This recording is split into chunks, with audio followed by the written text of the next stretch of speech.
कार्तिक मास कथा 24वां अध्याय हो। सूत जी के इस प्रकार कहने पर ऋषि आश्चर्यपूर्वक कहने लगे, हे सूत जी, कितने विस्मय की बात है कि अदिति अग्नि में नहीं जली और न ही उसे इसका पता ही चला। तब सूत जी बोले, हे ऋषियों, इसमें आश्चर्य की क्या बात है। जिन भगवान के स्मरण मात्र से समस्त संकट दूर हो जाते हैं, उनका ध्यान करने वाले भक्त को भला कौन कष्ट दे सकता है।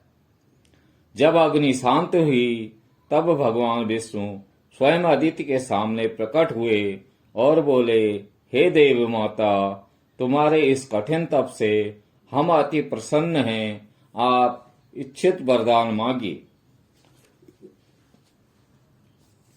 भगवान विष्णु को अपने सम्मुख साक्षात उपस्थित देखकर अदिति ने विनम्र भाव से भगवान की स्तुति करते हुए कहा, भगवान, आपके स्मरण मात्र से समस्त क्लेश दूर हो जाते हैं और आपके चरण कमलों की सेवा करके भक्तजन परम सिद्धि को प्राप्त करते हैं।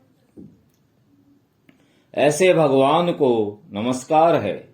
देवता, नदी तथा समुद्र आदि सभी कुछ आप ही हैं।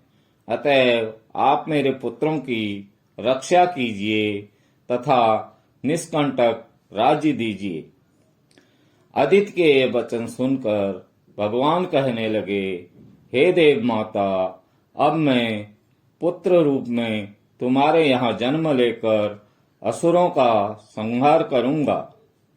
इतना कहकर अपने कंठ की माला अदिति को देकर भगवान अंतर्ध्यान हो गए। इसके पश्चात देव माता अदिति अपने आश्रम में चली आई।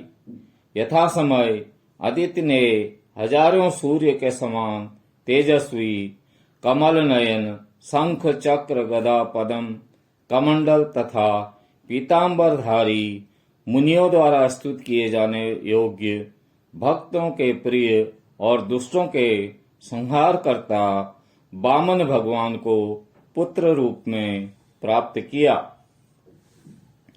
वामन भगवान को अपने आश्रम में देखकर कश्यप आदि ऋषियों ने भगवान की स्तुति की।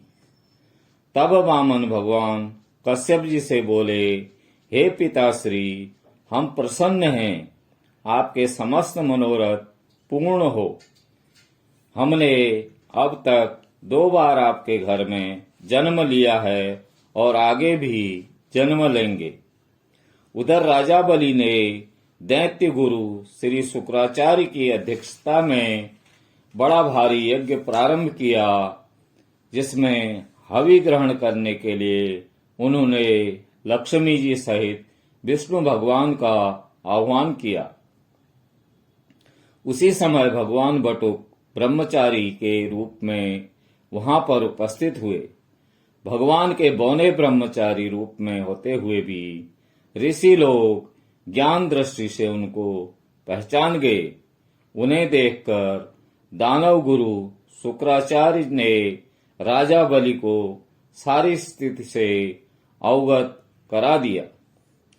इति 24वां अध्याय समाप्तम्। भजमन नारायण नारायण नारायणं, श्रीमन नारायण नारायण नारायणं। बोलो नारायण नारायण नारायणं, हरि नारायण